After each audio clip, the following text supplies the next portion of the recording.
بسم اللہ الرحمن الرحیم۔ السلام علیکم۔ آپ دیکھ رہے ہیں ملک اویس شہزاد یوٹیوب چینل۔ ناظرین، آج ملک پاکستان میں بہت اہم ڈیولپمنٹس ہوئی ہیں، بین الاقوامی سطح پر بھی بہت اہم ڈیولپمنٹس ہوئی ہیں، ان کے متعلق آج آپ کو آگاہ کروں گا۔ ویڈیو میں آگے بڑھنے سے قبل آپ تمام حضرات سے گزارش ہے کہ میرے یوٹیوب چینل ملک اویس شہزاد کو ضرور سبسکرائب کریں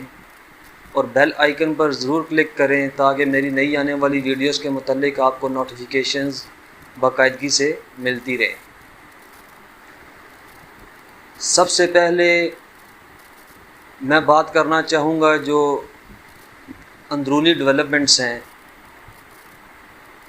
اس میں جو سب سے اہم ڈیولپمنٹ ہے وہ ہے جسٹس قاضی فائز عیسیٰ کے متعلق۔ آج سپریم کورٹ نے فیصلہ سنانا تھا صدارتی ریفرنس کا جو جسٹس قاضی فائز عیسیٰ کے خلاف جمع کروایا گیا تھا سپریم کورٹ میں۔ تو 10 رکنی بینچ میں 7-3 کی ریشو سے قاضی فائز عیسیٰ صاحب کو جو ہے ان پہ جو ریفرنس دائر کیا گیا تھا اس کو کالعدم قرار دے دیا گیا ہے، اور جو مختصر فیصلہ آیا ہے اس کو جو اس کی ہائی لائٹس ہیں وہ جو پڑھ کے مجھے سمجھ آئی ہے۔ 7 دن کے اندر اندر سپریم کورٹ نے آرڈر کیا ہے کہ جو FBR ہے وہ قاضی فائز عیسیٰ کی اہلیہ کو اور ان کے بیٹوں کو نوٹسز جاری کرے، اور یہ جو بیرون ملک پراپرٹیز کے متعلق جو تحقیقات ہیں وہ FBR کا ادارہ شروع کرے۔ جہاں تک میرے علم میں ہے کوئی بھی ریفرنس صرف تب کالعدم قرار دیا جا سکتا ہے جب اس میں کوئی تکنیکی کوئی وجہ ہو، ادروائز کسی ریفرنس کو میرے علم کے مطابق کالعدم قرار نہیں دیا جا سکتا۔ بہرحال آنریبل جسٹس کا یہ فیصلہ ہے، اور ہم چاہے ہم جرنلسٹ ہیں، چاہے ہم پولیٹیشنز ہیں، چاہے ہم حکومتی اراکین ہیں، ہم عدالتی فیصلوں کا احترام کرتے ہیں۔ اس فیصلے کو دیکھ کر، اس کو سن کر، جہاں تک مجھے بات سمجھ آئی ہے وہ فیصلہ قاضی فائز عیسیٰ صاحب کے ایک طرح سے ان کے حق میں مجھے آتا نظر آ رہا ہے، کیونکہ مختصر فیصلے میں یہ زور دیا گیا ہے کہ قاضی فائز عیسیٰ کی اہلیہ اور ان کے بچوں کے خلاف ریفرنسز دائر کیے جائیں، مطلب جو FBR کو انہوں نے تحقیقات کرنے کا حکم دیا ہے، نوٹسز جاری کرنے کا حکم دیا ہے۔ کسی بھی سطر پہ آپ چلے جائیں، اس میں قاضی فائز عیسیٰ کی اہلیہ ان کے بچوں پر زور دیا گیا ہے، قاضی فائز عیسیٰ کے نام پر زور نہیں دیا گیا۔ مجھے بھی یہ چیز دیکھ کے حیرانی ہو رہی تھی، جس کے تجسس میں میں نے فیصلے کو مزید پڑھنے کو ضروری سمجھا۔ اب مجھے لگتا ہے کہ آگے اگر FBR میں کوئی ریفرنس دائر ہو بھی جاتا ہے، کوئی ان کے خلاف کوئی کیس شروع کر بھی دیا جاتا ہے، تحقیقات شروع کر بھی دی جاتی ہیں، تو اس میں قاضی فائز عیسیٰ صاحب کے لیے کوئی خطرے کی گھنٹی نہیں ہے۔ بیوی بچے ہوتے ہیں، البتہ ان کے متعلق ان کو خطرہ ہو سکتا ہے لاحق، لیکن ان کی اپنی ذات کی حد تک مجھے کوئی ایسا خطرہ نظر نہیں آ رہا، کیونکہ اس کی ایک وجہ ہے، اور وہ یہ ہے کہ اصل جو کیس تھا وہ ان کی اہلیہ کی بیرون ملک جائیدادوں کا تھا، اس کی منی ٹریل کا تھا، جو عدالت میں جو سماعت تھی اس میں جو آنریبل ججز نے جو ان سے درخواست کی تھی قاضی فائز عیسیٰ کی اہلیہ سے کہ وہ اپنی منی ٹریل دیں، اور اس کے جواب میں قاضی فائز عیسیٰ صاحب اسی صورت میں بچ سکتے تھے کہ وہ اپنی اہلیہ کو اور بچوں کو انڈیپینڈنٹ ثابت کر دیں۔ تو یہ فیصلہ پڑھ کے، بلکہ اس فیصلے میں ایک طرح سے یہ انڈائریکٹلی لکھا گیا ہے کہ قاضی فائز عیسیٰ صاحب کی اہلیہ جو ہیں وہ اپنے آپ کو انڈیپینڈنٹ ثابت کرنے میں کامیاب رہی ہیں، اسی لیے اب ان کی جو اثاثوں کی تحقیقات ہیں، خواہ وہ اس ملک میں یا بیرون ملک میں، اب وہ صرف ان کی اہلیہ کے اگینسٹ ہی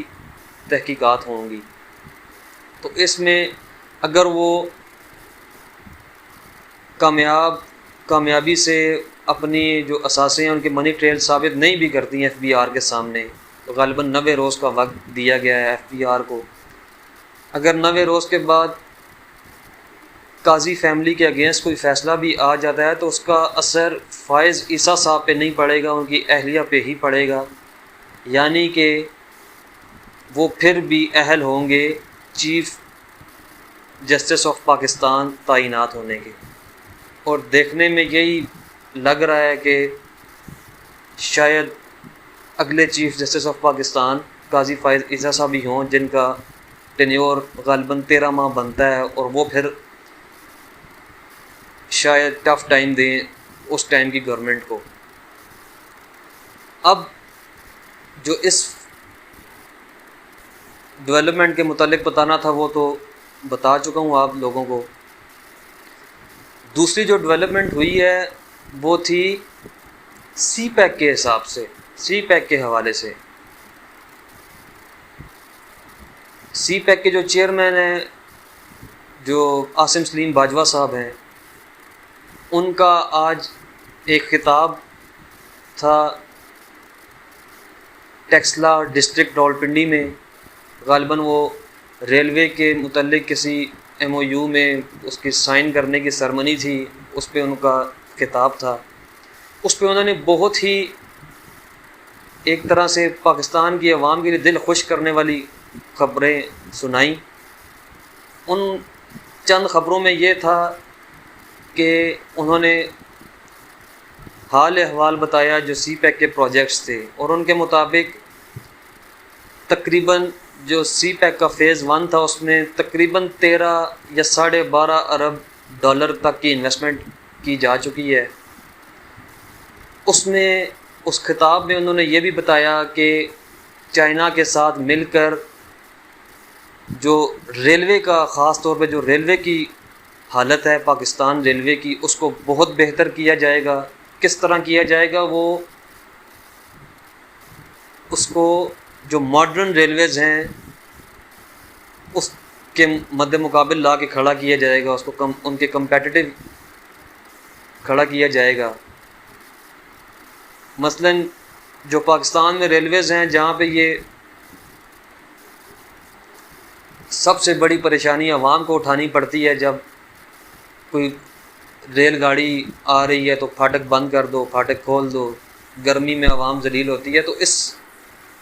اس کا نقشہ ہے اس میں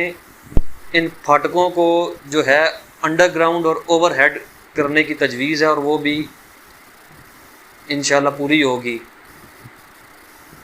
تقریباً پشاور سے لے کے کراچی تک تمام ریلوے کو رینیو کیا جا رہا ہے سی پیک کے انڈر۔ پھر بقول عاصم سلیم باجوہ صاحب کے سی پیک کے لیے یہ ریلوے کا منصوبہ بہت اہم ہے، کیونکہ یہ جو کیریج ہوتا ہے ریلوے کے تھرو وہ بہت ہی سستا پڑتا ہے اور ایک طرح سے افیکٹو ہوتا ہے، ایفیشینٹ ہوتا ہے۔ تو ریلوے پہ خاص توجہ دی جا رہی ہے سی پیک کے پروجیکٹس کی اس کے اندر۔ پھر دوسری جو بڑی بات بتائی عاصم سلیم باجوہ صاحب نے وہ یہ تھی کہ انرجی کے پروجیکٹس جو ہیں وہ اب تک 9 انرجی کے پروجیکٹس مکمل کر دیے گئے ہیں اور تقریباً 8 جو ہیں ان پہ کام جاری ہے۔ پھر سب سے بڑی جو اناؤنسمنٹ تھی وہ خاص طور پہ ٹیکسلا کے باسیوں کے لیے، اس جگہ کے جو رہائشی عوام ہیں ان کے لیے ایک خوشخبری تھی، اور وہ یہ تھی کہ ایچ ایم سی جو یہاں پہ ایک ہیوی مکینیکل کمپلیکس ہے ٹیکسلا میں، ایک بہت بڑی جو ہے وہ انڈسٹری ہے، اس کے متعلق خوشخبری تھی، اور وہ یہ تھی کہ جو ہم کوشش کر رہے ہیں کہ جو بھی پروجیکٹس ہم کریں گے سی پیک کے تحت، اس میں جو بھی چیزیں ہمیں درکار ہوں وہ ہم ایچ ایم سی سے تیار کروائیں تاکہ لوکل انڈسٹری کو فائدہ ہو، سی پیک کی جو کمپنیز جو یہ کام کر رہی ہیں ان کو بھی چیزیں سستی مہیا ہوں، ان ٹائم مہیا ہوں، اور اس کے ساتھ ساتھ پاکستان کی عوام کو امپلائمنٹ ملے، روزگار ملے۔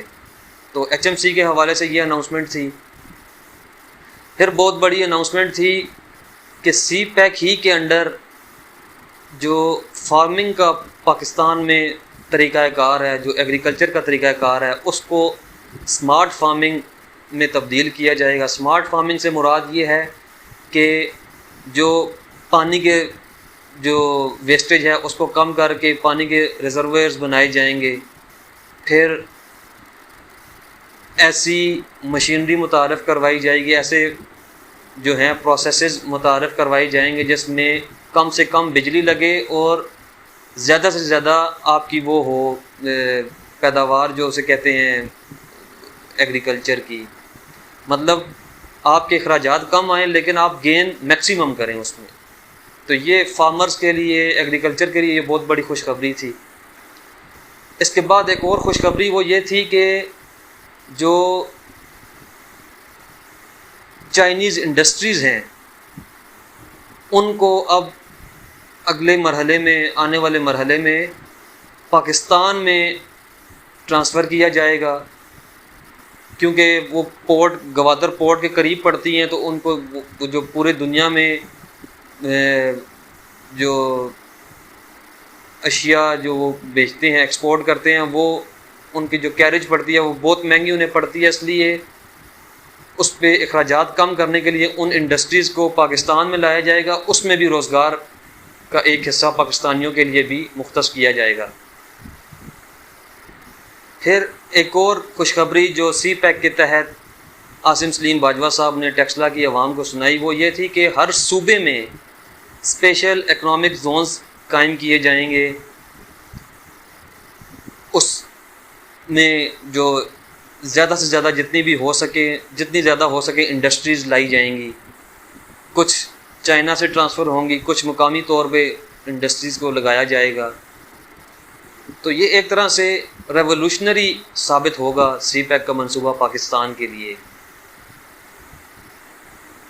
یہ دو ڈیولپمنٹس جو تھیں یہ تو اندرونی ڈیولپمنٹس تھیں جو پاکستان کی ایک طرح سے قومی ڈیولپمنٹس تھیں۔ بین الاقوامی ڈیولپمنٹس میں کل میں نے آپ کو بتایا تھا بھارت چین تنازع جو خطرناک حد تک بڑھ چکا ہے۔ آج دن کو جو خبریں آئی ہیں اس کے مطابق بھارت کی جو 2 چوکیاں ہیں ان پر چائنا نے قبضہ کر لیا، مزید 2 چوکیوں پر چائنیز فورسز نے کنٹرول کر لیا ہے۔ کل جو میں نے آپ کو خبر بتائی تھی بھارت چونکہ سی پیک کے خلاف تھا تو اس نے کراکرم ہائی وے والی سائڈ سے جو سی پیک کو متاثر کرنے کے لیے جو سپلائی لائن تھی، کل میں نے آپ کو بتایا تھا کہ اس پر چائنا نے کنٹرول حاصل کیا تھا۔ سیاچن پہ جو ان کی جو سپلائی لائن تھی، جو ان کی چوکیاں تھیں، ان پر کنٹرول حاصل کیا گیا تھا۔ اب جو چائنا جس چیز پر عمل پیرا ہے وہ یہ ہے کہ جو وزرائے خارجہ کی جو ویڈیو لنک کی کانفرنس ہیں، جو میٹنگ ہے روسی، بھارتی اور چینی وزرائے خارجہ کی، اس سے پہلے وہ چائنا اپنے آپ کو ایک مستحکم پوزیشن پر لانے کی کوشش کرے گا، اسی لیے وہ آگے بڑھتا جا رہا ہے اور کنٹرول حاصل کرتا جا رہا ہے۔ تو اس سب تناظر میں بھارت اس ٹائم بہت ایک ویک پوزیشن پر آ گیا ہے۔ ہم پاکستانی بحیثیت قوم اس لیے خوش ہیں کیونکہ ہمارے دشمن کی پٹائی ہو رہی ہے، اور خوش ہونا بھی چاہیے کیونکہ پٹائی بھی ہمارے ہی دوست کے ہاتھوں ہو رہی ہے۔ اور اس سارے تناظر میں پاکستان بھی صحیح طریقے سے اچھی طرح ایکٹیو ہے، وہ بھی وزرائے خارجہ کے ساتھ جو ملاقاتیں ہیں، جو ٹیلی فونک رابطے ہیں، شاہ محمود قریشی صاحب وہ اپنی طرف سے پوری محنت کر رہے ہیں۔ تو ناظرین، یہ تھیں آج کل جو آج کی ڈیولپمنٹس تھیں۔ مزید ویڈیوز کے لیے میرے چینل کو ضرور سبسکرائب کریں اور بیل آئیکن پر ضرور کلک کریں تاکہ میری نئی آنے والی ویڈیوز کے متعلق آپ کو نوٹیفیکیشنز باقاعدگی سے ملتی رہیں۔ اسی کے ساتھ اجازت چاہتا ہوں۔ اللہ حافظ۔